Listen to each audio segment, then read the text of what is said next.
Mais est-ce que ce serait pas la voiture qu'aurait dû sortir Tesla? Bah manque de chance, c'est Xpeng, alors tant mieux pour eux, c'est la L03. Les amis, en fait c'est un peu un mini G6 et surtout son prix est canon. Retenez bien ça, là le prix en France c'est moins de 35 000 € les amis. Et on va aller découvrir ça ensemble aujourd'hui.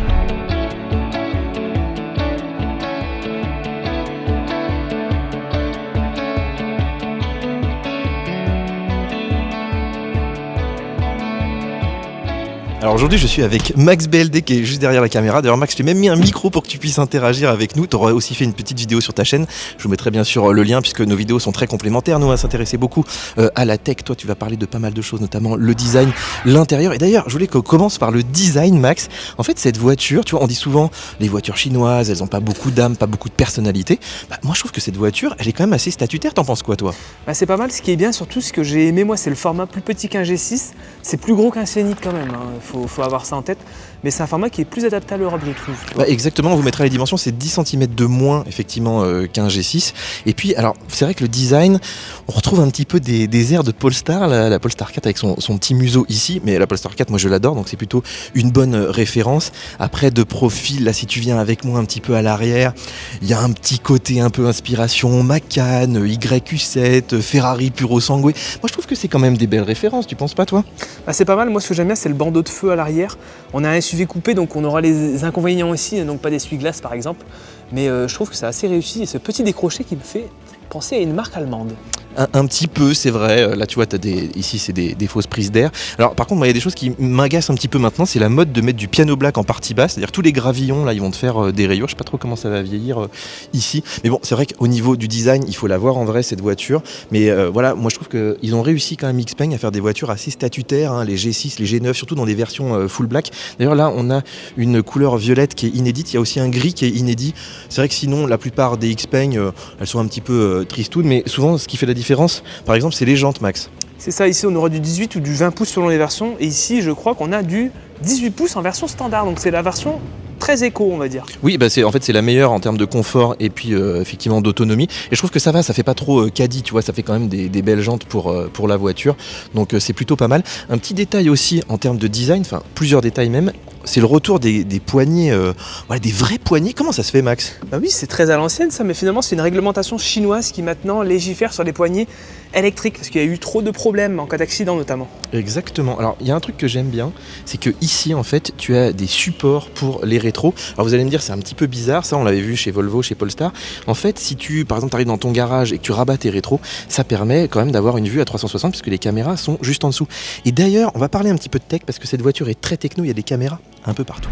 Bon, on est à l'avant de cette voiture. Alors vous voyez qu'elle a un beau museau, pourquoi? Parce qu'elle a un super CX. On est proche en fait d'un modèle Y, ce qui est quand même une super référence sur le marché. On verra bien sûr les consos. Vous voyez que c'est assez techno, on a quand même des petits volets actifs ici, on a des caméras un peu partout parce que cette voiture en fait en Chine elle est autorisée en conduite 100% autonome. Donc il y aura des déclinaisons qui vont effectivement engager tout le hardware pour pouvoir conduire cette voiture de façon autonome et a priori ça devrait arriver en Europe en 2027. Alors d'ailleurs si on remonte ici il y a beaucoup de caméras là-haut. Il y a aussi un frunk. Alors le frunk ça c'est très très bien puisque sur les voitures électriques ça prouve que ça fait une vraie plateforme électrique, elle a été pensée pour l'électrique.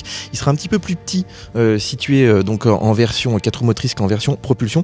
Par contre moi il y a un petit détail qui m'agace chez Xpeng, c'est qu'ils ont toujours pas les feux Matrix. Alors ils nous ont promis que ça allait arriver mais c'est vrai que pour ceux qui sont habitués, bah voilà ça va manquer un peu. Pour ceux qui n'ont jamais connu ça, c'est pas très grave, il y a quand même des bons feux automatiques ici. Mais c'est vrai que c'est une voiture qui a vraiment toutes les technos pour l'avenir. Et c'est vrai que quand on achète un véhicule aujourd'hui on se dit elle aura de la conduite semi-autonome, c'est quand même assez rassurant de se dire que voilà, on a tout prévu finalement chez Xpeng. Je vous montre le frunk, il fait quand même 110 litres, je crois qu'il fait 89 litres sur la version 4 roues motrices. Mais vous voyez là on peut mettre, je pense peut-être une petite valise cabine, des sacs, en tout cas ces câbles de charge, ça c'est quand même assez pratique. Bon un petit tour par le coffre, parce que c'est vrai que dans les voitures chinoises, souvent le coffre c'est un petit peu le laisser pour compte. Il est où le bouton Max pour ouvrir le coffre? Ah, il est bien caché, hein. Peut-être un peu trop je trouve.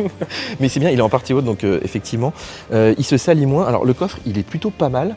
Moi je m'attendrais à trouver une petite prise électrique tu vois pour le V2L, ça aurait été cool, mais on a un gros double fond, donc ça c'est bien. En fait il est quand même petit ce coffre Max. Ouais, assez petit, on est, si je dis pas de bêtises Didier, sous les 400 litres. Donc voilà, on aura quand même un frunk à l'avant, ça c'est quand même bien. Mais c'est vrai qu'attention, on voit vraiment que les voitures chinoises privilégient surtout des passagers à l'arrière. Ouais, totalement. Mais bon, voilà, ça ira, on va dire, pour une petite famille, c'est correct, d'autant qu'on a quand même le frunk à l'avant. C'est ça. Haillons électrique avec double vérin. Non mais c'est quand même assez haut de gamme cette voiture. Ça c'est quand même cool. Bon, vous le savez, moi je suis très geek, j'adore tout ce qui est techno et Xpeng, c'est les rois de la techno. Déjà, on a la clé sur téléphone. Bon, c'est pas car key d'Apple, c'est un système propriétaire, mais ça marche super bien. On a plein de petits réglages, donc ça, je vous ai fait une vidéo totalement dédiée. On a aussi les X-Combo. Les X-Combo, c'est quoi? C'est de la programmation, en fait. Quand vous rentrez dans la voiture, il peut vous faire des petits rappels. Il peut mettre, par exemple, un mode sentinelle. Là, j'en ai pas parlé, mais a priori, c'est disponible ici. On peut sortir la voiture aussi de sa place de parking avec son téléphone. En fait, Xpeng, c'est vraiment le Tesla chinois. Ils ont repris tout ce qui marche chez Tesla, ils l'ont implémenté. Et nous, on l'a vraiment testé là sur le G6, sur le G9. Allez voir les vidéos, ça marche vraiment super bien. Bon mais Didier, c'est bien beau tout ça, mais elle marche bien ta voiture ou pas? Écoute, c'est assez puissant. En fait, comme toujours chez Xpeng, il y a 3 versions. Donc, tu as la version standard avec une petite batterie. Et après, tu as une grosse batterie pour les versions long range, donc toujours propulsion. Et puis, tu as une version aussi 4 roues motrices. Et puis, en fait, il y aura des déclinaisons sur le haut de gamme qui s'appellent Ultra. Ultra, c'est quoi, Max? Ultra, c'est la version qui est équipée justement de la puce qui est assez puissante pour la conduite du coup 100% autonome, le Oui, NGP. Les puces Turing, donc qui sont faites par Xpeng. Et je crois qu'il y en aura 2 supplémentaires donc, sur les versions Ultra. Ça veut dire aussi que si tu n'achètes pas les versions Ultra, tu n'auras pas la conduite semi-autonome. C'est ça, mais bon, franchement, c'est pas si mal d'avoir séparé les deux, parce que je pense que tout le monde n'est pas forcément prêt à partir là-dessus. Exactement, puis c'est quand même un surcoût supplémentaire, hein, c'est pour ça qu'ils le facturent. Alors les puissances moteurs, donc si tu es en propulsion, tu es à 249 chevaux, ce qui est quand même plutôt pas mal pour cette voiture. Et par contre, si tu prends la version 4 roues motrices, 387 chevaux, les 0 à 100 descend quand même à 4 secondes 5. Donc là, on va dire qu'il se cale un petit peu sur Tesla. Franchement, c'est assez bien dimensionné. T'en penses quoi, toi, de ces motorisations? C'est pas trop compliqué finalement comme gamme. C'est pas compliqué, c'est simple, c'est ce qu'on aime maintenant quand on regarde la capacité batterie au regard de l'autonomie WLTP. Il faudra vraiment qu'on teste ça en réalité. D'ailleurs, ils en ont conscience parce qu'il y a une version à prolongateur d'autonomie qui existe, mais pas sur le marché européen. Bah oui, parce que les autonomies... Bah d'ailleurs, tiens, on va en parler maintenant. Alors justement, les batteries, on en a 2 chez Xpeng, donc 56 et 69 kWh net, ce qui donne des autonomies qui sont pas si mal vu la capacité, 445 pour la version standard, et on monte à 520 là sur la propulsion grande batterie. Par contre, Max, c'est un petit peu décevant, c'est sur la version 4 roues motrices. C'est ça, où là tu as une autonomie qui est quand même bien réduite au vu de la puissance des 2 moteurs, à voir si le moteur se désactive, enfin en tout cas l'un des deux se désactive sur autoroute par exemple pour limiter la conso, mais c'est vrai qu'attention, peut-être au niveau de l'autonomie, surtout l'hiver, ça pourra être un peu juste peut-être. Bah oui, totalement, et surtout qu'au début la version voilà, avec les 4 roues motrices, elle sera juste disponible en version ultra. Voilà, ils veulent cibler vraiment le haut de gamme, donc là l'autonomie je crois qu'elle descend à 440 km, ce qui est l'équivalent de la version petite batterie, donc à voir un petit peu ce que ça donne, on fera quand même des tests de conso. Et alors Max, tu me disais qu'il y a une version à prolongateur d'autonomie, ça va arriver tu penses en Europe? Je pense que non, parce qu'il faut savoir qu'en France et en Europe, on est encore, on est dans des petits pays. Il n'y a pas forcément besoin de parcourir d'immenses distances comme en Chine. En Chine, pour le coup, la version à prolongateur elle a vraiment du sens. En Europe, je ne pense pas. Maintenant, à voir, on verra. Mais je pense qu'Xpeng veut vraiment rester une marque dédiée à l'électrique, peut-être sur le marché européen. C'est comme si Tesla lançait du prolongateur d'autonomie, ce serait un petit peu bizarre. C'est ça. Bon Max, Xpeng, c'est censé charger vite. On n'a pas de 800 volts ici? Et non, Didier, oublie les 12 minutes. Il faudra compter 8 minutes supplémentaires. Ce qui est quand même très propre pour du 400 volts, pardon. Bah oui, alors je vous donne du coup les chiffres. Donc on est effectivement en 400 volts. On recharge à 236 kW sur la grosse batterie, 193 sur la petite. Mais le 1080, Max, c'est 20 minutes. En fait, 20 minutes, c'est presque du 800 volts allemand, fois. C'est ça, donc ça c'est bien. Il y a une belle optimisation. Je pense que la courbe est bien travaillée. C'est jamais décevant chez Xpeng, hein, avec les batteries. 3C, donc 3 fois la capacité en termes de recharge par rapport à la capacité utile de la batterie. Donc c'est vraiment pas mal du tout, hein. 20 minutes à voir en conditions réelles quand même. C'est vrai. Par contre, en courant alternatif, c'est que 11 kW. Bon, on va dire que ça va, mais tu vois, il faudra quand même voilà, une petite nuit pour charger la voiture. Et surtout, on a du V2L qui monte à 6 kW. C'est-à-dire, même si en Europe, les adaptateurs apparemment, ils feront que 3,6, mais 6 kW, c'est pas mal. Tu peux quasiment alimenter ta maison, tu vois, en cas de coupure de courant, d'incendie, etc. C'est quand même assez pratique. Xpeng, ils ont toujours été au top quand même sur la partie électrique. On passe à l'arrière. Et déjà, je voulais vous montrer donc ces portes qui sont totalement mécaniques. Et puis regardez-moi ça, ici, on a des vitres sans montant qui sont teintées, Max. C'est pas mal, c'est quand même bien fini, t'as vu, hein, les parties basses. Alors on sera curieux de voir la sonorisation parce que c'est du vitrage simple. Hein. C'est pas je vais dire, regarde, attends, ciao Max. Bah écoute Max, je t'entends plus, voilà. Je suis hyper bien insonorisé. En vrai, ça marche quand même super bien parce que les vitres sont assez épaisses ici. Écoute, moi je suis bien installé. Alors je suis pas très grand, mais regarde, il reste, tu vois, je fais 1m70. Il reste bien 20-30 cm ici. J'ai ce magnifique toit panoramique qui court sur toute la longueur, même qui va assez loin derrière. Les sièges sont pas mal, j'ai pas trop les genoux dans le menton. Donc tu vois, je suis assez bien installé. T'as vu que ici, alors je crois qu'il y a un petit rangement. Ça c'est pour mettre les affaires des enfants. Assez pratique. Par contre pour les enfants, bah... ils ont juste des petits vides-poches ici. Bon, il y a quand même, tu vois, de l'espace dans les portes pour ranger tout ça. Tu as une poignée aussi mécanique. Bon, il n'y a pas de petite tablette. Ça, par contre, peut-être tu vas pouvoir mettre des accessoires quand même ici, donc pour accrocher les iPads. Un cintre. Ça peut être assez cool. Et puis oui, si t'es un homme d'affaires, je pense que tu seras quand même bien installé dans ta voiture. C'est presque une voiture pour les taxis, moi je trouve, tellement t'as de l'espace aux jambes. Toi, t'étais bien installé ici, hein. Très confort, et en plus on pourra noter chauffant et ventilé même à l'arrière sur la version haut de gamme. Oui, alors ça c'est quand même pas mal du tout. Et tu vois qu'il y a aussi les prises ISOFIX. Bon, la place centrale comme d'habitude.